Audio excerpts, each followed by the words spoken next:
First of all, I want to say that from 26th to 28th July this year, Aegis Trusts, together with the Ministry of National Unity and Civic Engagement, University of Rwanda, the Tufts University, we prepared a conference that with the title Leading and Listening, Art and Science of Peace, Resilience and Transformational Justice. And this conference will bring together around 400 people. And this includes the scholars, the journalists, the artists, policymakers, the member of a community, religious community, and all of those people who are very much involved in building peace in their own communities. And they're coming from all over the world, in 5 or 6 continents, to exchange ideas and expertise and learning from each other how to make a peace in the world in the future, but how actually what the experience they've been going and what the learning lessons they've been learning from their own field. This conference is very timely because it's actually planned to be on in July, and July is 3 months of the commemoration of the genocide against Tutsi. It's very, very important that we together as Rwandans, calling international community to come, and we come together with all experience or all wisdom to celebrate life together. And this is actually a month that we celebrate all those what actually have been happening, and also 30 years. This is actually very significant because it's after 30 years after the genocide against Tutsi. So it's very, very important to come together with the international community. We commit ourselves that the lesson learned 30 years on, we should not go back where we were. We should commit ourselves to make more progress and make this world a better place to live.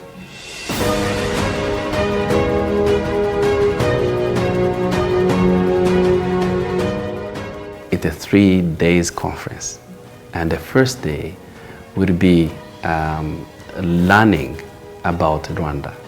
People who will be in the conference will be actually share and understand how the seed of hatred actually came to Rwanda since the colonial time, the time of independence, and all the time leading to 1994 genocide against Tutsi. But the participant also will have an opportunity to listen to people describing actually the journey for reconstruction and the journey for rebuilding in this nation. So we will share all those insights. But at the same time, as Rwandans, we have really to listen to other experiences from around the world. We have professors, we have academics, we have peace practitioners, we have survivors from other atrocities who came from all over the world to come and give us their own experience. While they're listening to us, we want to listen to them.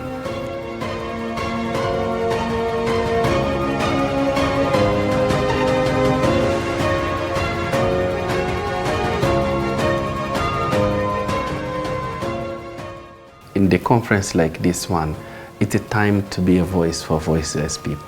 The world today is tending to not even learning from the past and the lessons from the past. If the world would have learned what happened in this country, the horrible genocide against Tutsi, how the ideology of genocide was constructed and built, and at the end, how it impacted the Rwandan community at the level that the genocide, 1 million people lost their lives. The world should say no to this to continue to happen. But the time in 1994, the genocidaires, those people who've been really killing people in this country, the militias, the Interahamwe militias, who cross the border and continue the work in the other country to kill and want to eliminate the Tutsi in those countries, and they continue the work that they've been doing in this country, and the world and the world community allow this to happen. It's unfortunate. It was really unfortunate that to hear even the DRC, even the leadership is supporting this to happen. To have the leaders even, including the leaders in the DRC, the opinion leaders on different levels, actually having these rhetorics and this hate speech that we've been hearing from social media and the radios. It's unfortunate this can keep happening, and having conference like this one, we need to raise the voice, and we need to call the international community to intervene. They should not keep silent. We should speak out.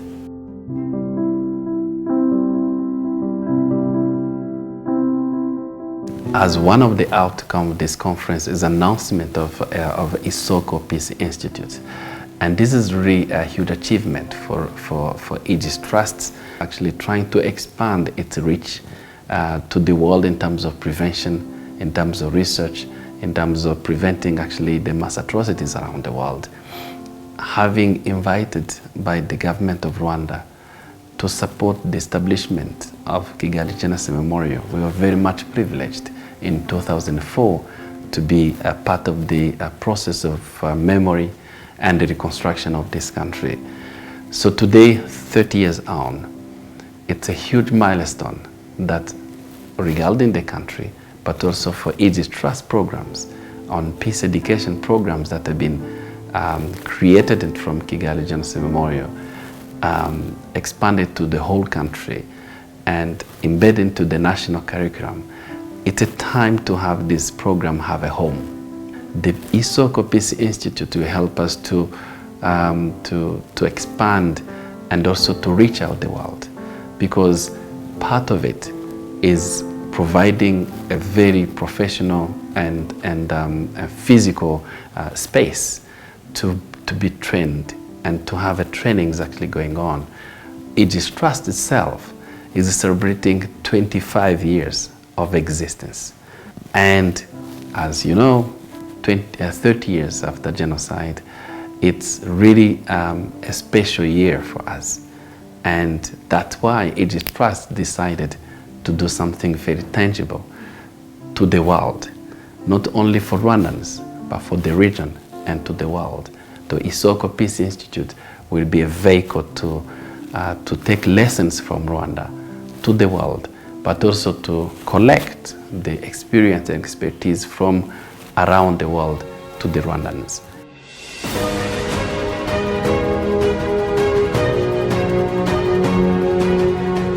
We have a conference that's starting 26th, 28th of July this year.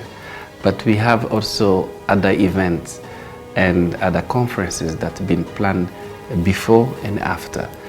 The one planned before, which is very significant, it's a media workshop on countering hate speech, which has been organized by the UN Special Advisor's Office on Genocide Prevention.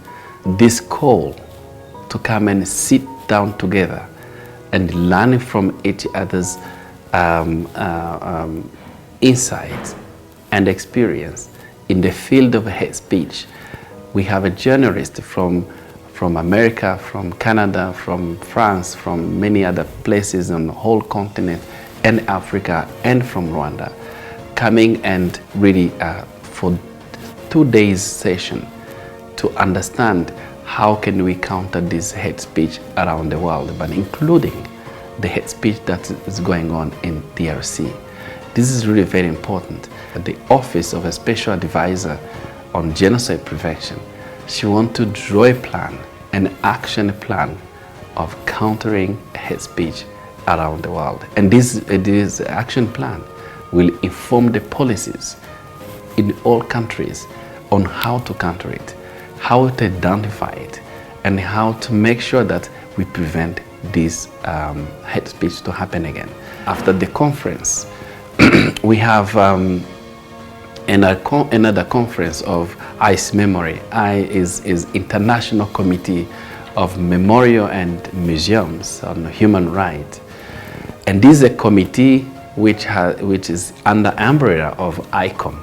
ICOM being International Council for Museums around the world. They will be here from 29th to 30th of July.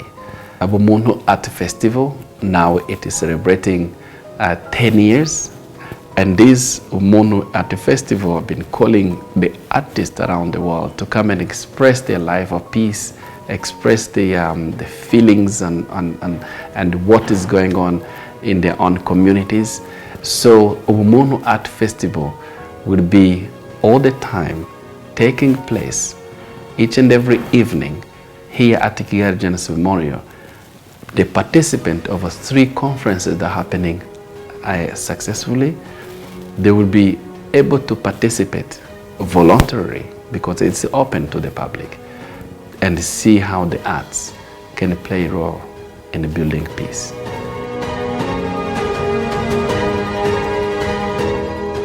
We want people to go back home with the hope that is possible.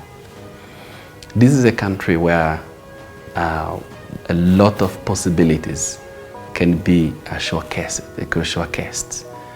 It's a country that shows that even after genocide, it is possible to have a people coming back together. The process of reconciliation, the process of rebuilding, the process of forgiveness, it's practical in this country. People will visit the reconciliation village.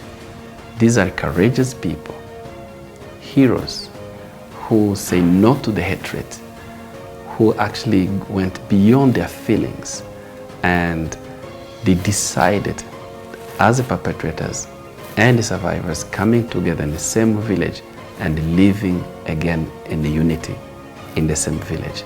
So it's a country of possibility, which gives really a hope to the participant to go back home and say, if it happened in Rwanda, it can happen everywhere in the world.